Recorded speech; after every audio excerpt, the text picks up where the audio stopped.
Good afternoon, ladies and gentlemen, my dearest friends. First of all, let me thank the organizers, especially our dearest friend, Mr. Hanif Jan, for giving me what is known as the graveyard shift.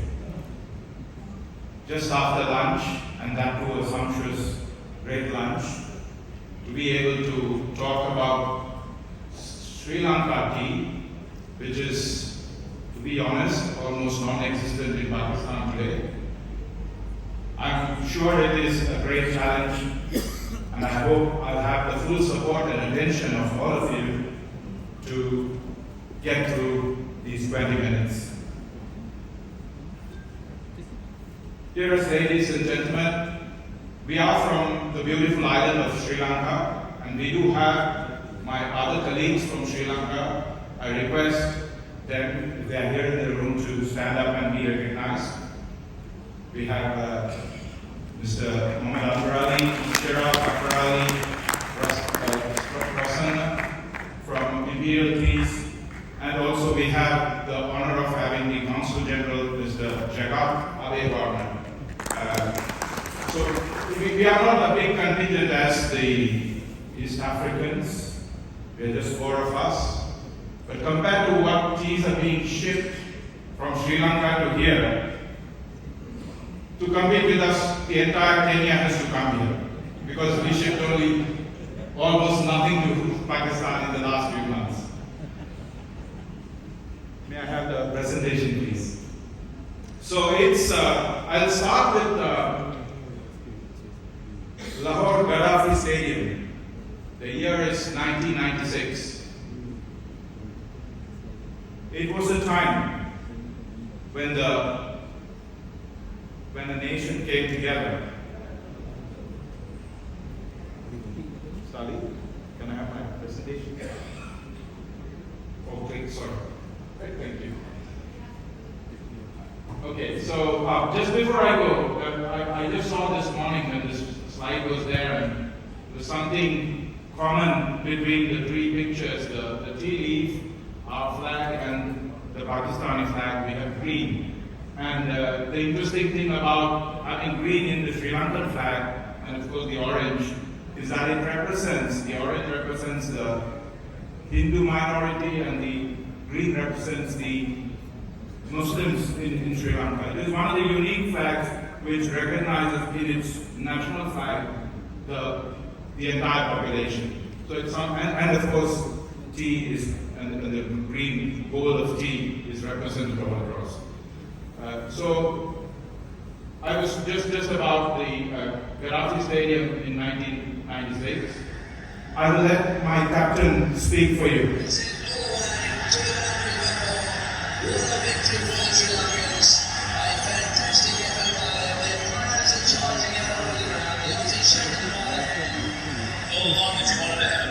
Australia, you got your way, and you guys fought very hard. I thought the boys played really well. I think just attacked the Pakistan counter-attack. They were really behind us right throughout the game, and as to attack. So as you can see, it was a nation coming together to support another nation that made us actually win. And the captain, the first thank you note he made was to the Pakistani population. And ladies and gentlemen, today I stand before you here, not for anything else, but to thank each and every one of you, to thank the tea trade of Pakistan for giving us, Sri Lanka, a great time during the 1970s, and giving us a real big boost for the Sri Lankan tea, for the Ceylon tea, with which we have, of course, even though we are not there now, we have gone quite ahead. I'm not here to just talk about the good old days, as we always say, but to see if I can reflect on what had happened and take some lessons which I'm sure will be of inspiration, not just to myself, to especially the younger people of the tea trade.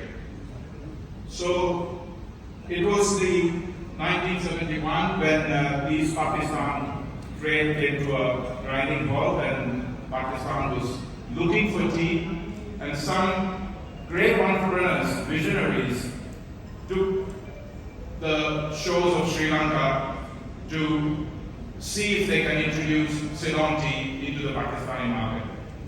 The story of Eswaran Brothers, which is the company I represent, is something of importance here, not just because I come from that company, but it was how the right mix of good business practices, business ethics, trust and partnership, and above all, love and passion for what one is doing can make a big success in business beyond one's imagination. And the rest of my presentation, I hope I'll be able to communicate that to you.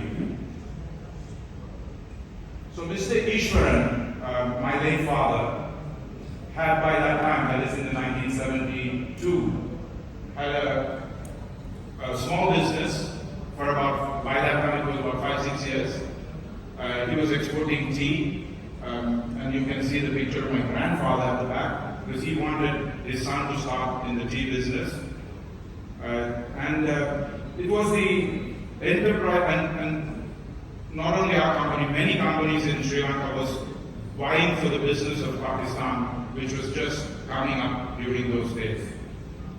The enterprising brothers of Haji Usman Janu and Haji Razak Janu were the, I'm told, the path breakers and trailblazers of Jodia Bazaar, who were pushing for the Sri Lankan tea to be marketed into Pakistan. I may be missing out on names, please pardon me, because I mean it is 50 years ago, to be honest. I was born, I mean I'm not that young, but I wasn't old enough to know the names. I'm told that Mr. Middu Seth, who happens to be Mr. Janu's father-in-law, struck a friendship with, my dad struck a friendship with Mr. Middu Seth, and he came and stayed at our house, and stayed for 3 months, believe it or not, eating idli and dosa, we are vegetarians, for 3 months. And the only words that he knew how to speak with us was yes and no. With all that, he helped us create the now forgotten but once famous standard 1013-1013. This was our warehouse where, as you can see, chests of teas are being cut. It wasn't a machine like we have tea bag machines which can produce 300, 400 bags a minute. But those days they had to cut each chest to the size the Pakistani market wanted. And it was all done by hand. And Eswaran's standard 1030, from 0 to over 1,000, thousands of chests of teas were shipped. Those days there were no containers, so they were shipped. There were no mobile phones to check the prices, so it used to be going by cable, it was telegram those days, and then later telex machines were introduced. So with that, our company was in the forefront, shipping thousands and thousands of chests of teas to the tea traders of all over Pakistan and especially Jodia Bazaar. With the wholehearted support of Mr. Abu Talib of Aslam Trading, his son is here, Aslam is here I suppose, and the trust of many importers like Idris Brothers, Wahid Khwaja, Rehan Brothers, and of course the Baltis and many others whose name I may be missing. I would really love if any of you in the audience would like to give me those names. I definitely would want to keep a record of that and pay my gratitude to them. And of course the Janu family, who actually were competitors at that time. They were promoting a competitive standard 276 from a company called Carson's in Sri Lanka. And but now we've become very close. And to this day, even though there is absolutely no business that That is no business relationship we have for the last 20 plus years. But we have some of the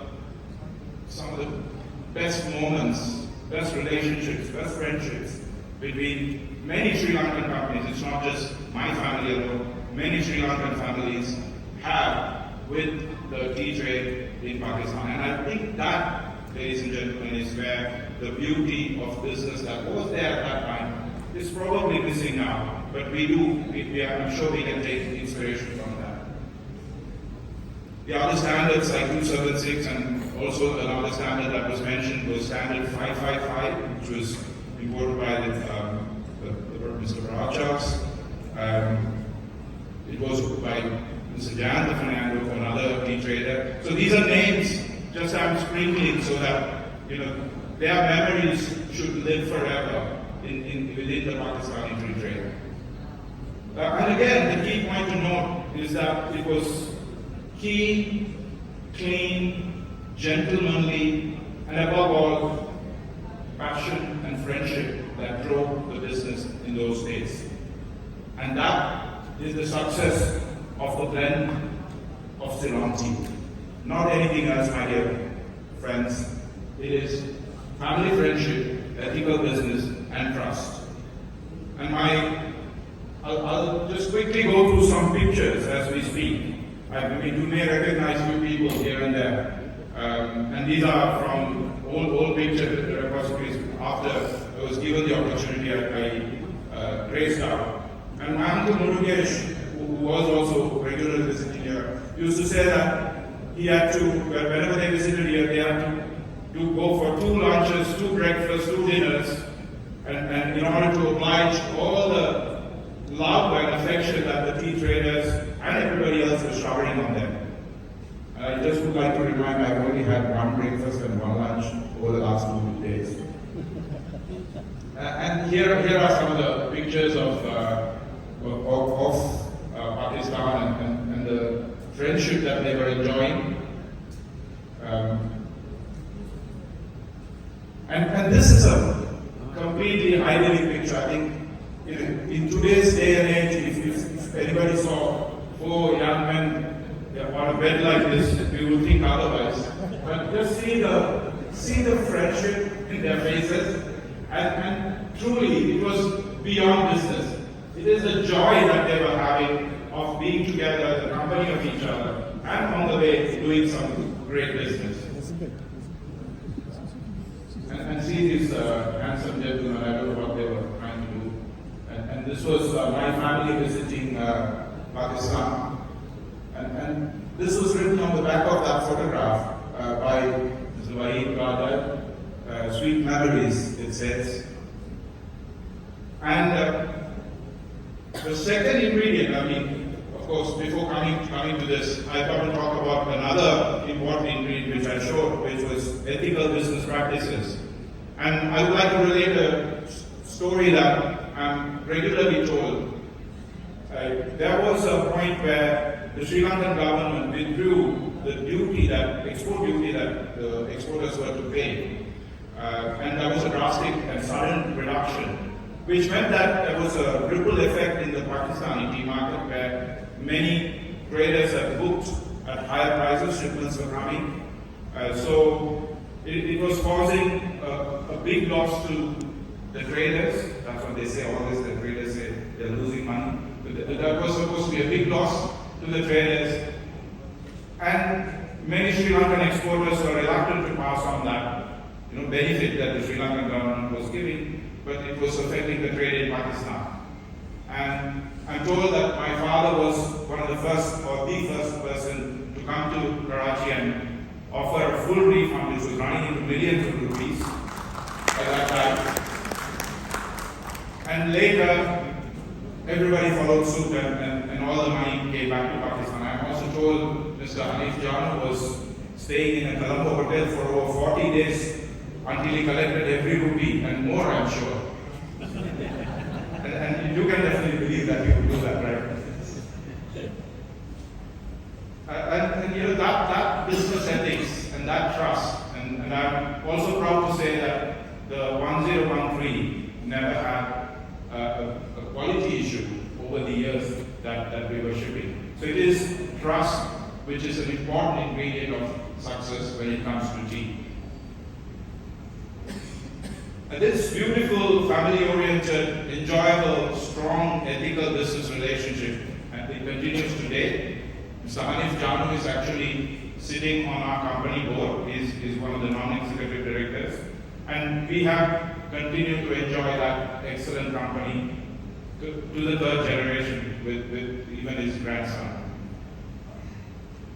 Today, I stand in front of you. Actually, it's nice to talk about all these, exciting and fun times.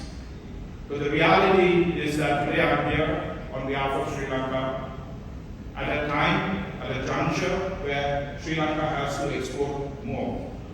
You may have heard the situation back home.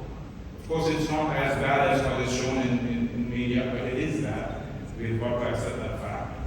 And I'm told Pakistan is following. I've been telling, do not follow. Be as far behind as possible from us in this particular situation, because it is not a good place to be. However, we who can export have to try harder.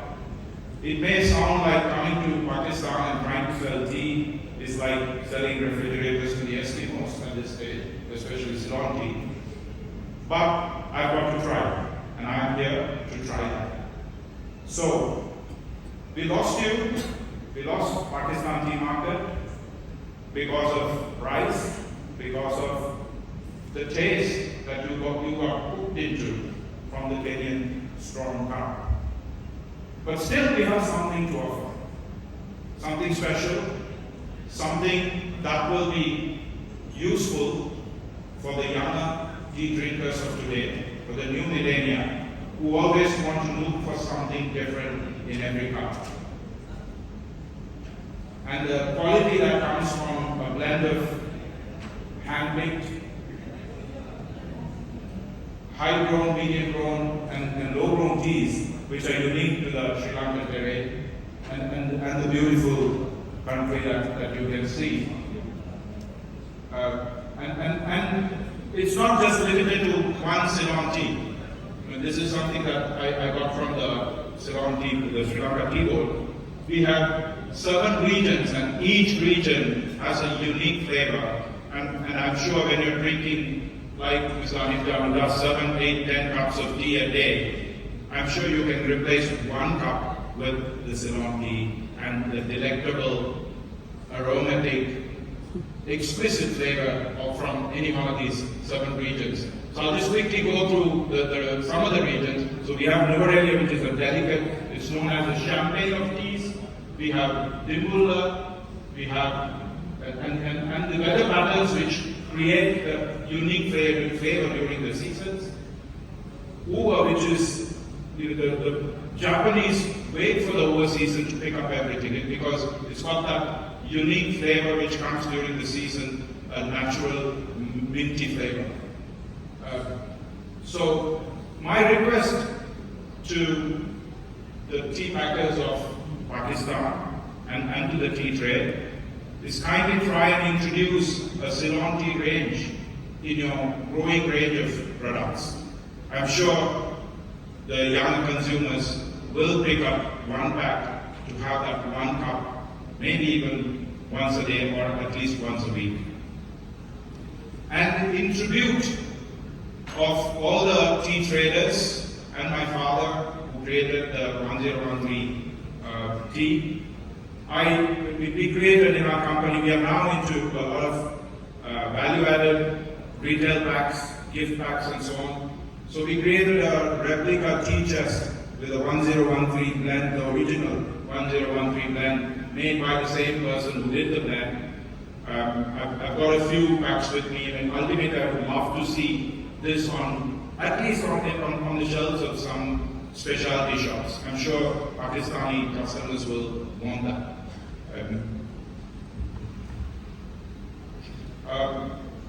I would like to end my presentation, which is almost time now, just showing you from where we were, where, you might be wondering what happened to Ceylon tea. Without selling it to Pakistan, are we still around? Yes, of course we are around. We are one of the innovative and maximum value addition tea exporting countries in the world. 40+% of our teas are going as shelf-ready packs.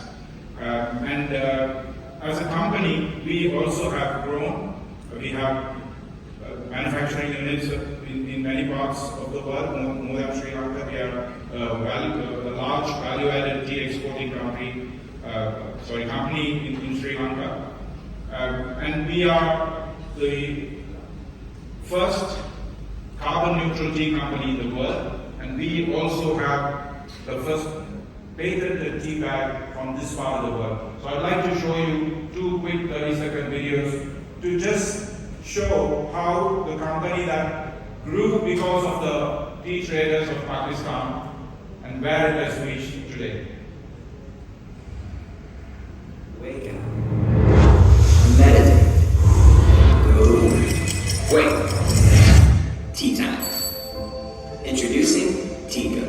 It's time to play. Steep, stir, sip, and go.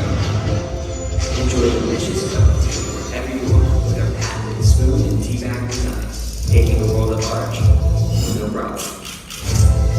Exploring the unknown reaches of the faraway land. We have you.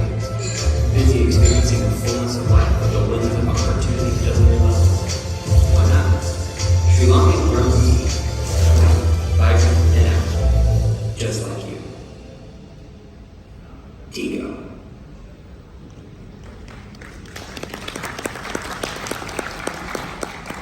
And this is the flagship brand that is available in more than 30 countries. Tea. For us, it's a way of life. For 3 generations, we've handpicked our tea, giving you the best cup of sustainably grown goodness imaginable. Quality Ceylon tea meets origin-sourced herbs. We call it Lankan. Premium, holistic, unforgettable. Wellness done right. We've made it our responsibility to give you tea with conscience. Flavorful and aromatic, nutritious and ethical. It's more than a cup of tea. When you drink, they learn. When you enjoy, they thrive. Our foundation provides 400 children with educational services. And for every 100 packets you open, we'll plant a tree in the southern rainforest of Sri Lanka. Taking care of the planet, taking care of people, taking care of you. Live well naturally. Olinda.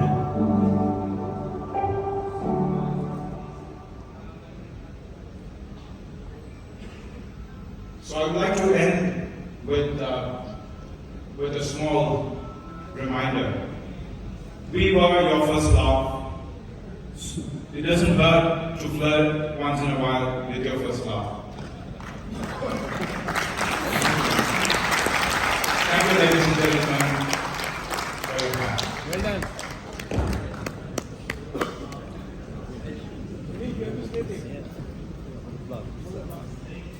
Request you to stay back, sir. Wonderful presentation, I must say, reminding us of our first love, the one we originally fell in love with. And indeed, we flirt with our first love sometimes. And to present this honor, I would like to request Mr. Hanif Jaman and Mr. Mohsin Saifi to please join us up on stage to present this accolade to the wonderful Mr. Ganesh. Well done. Cheers. Practice.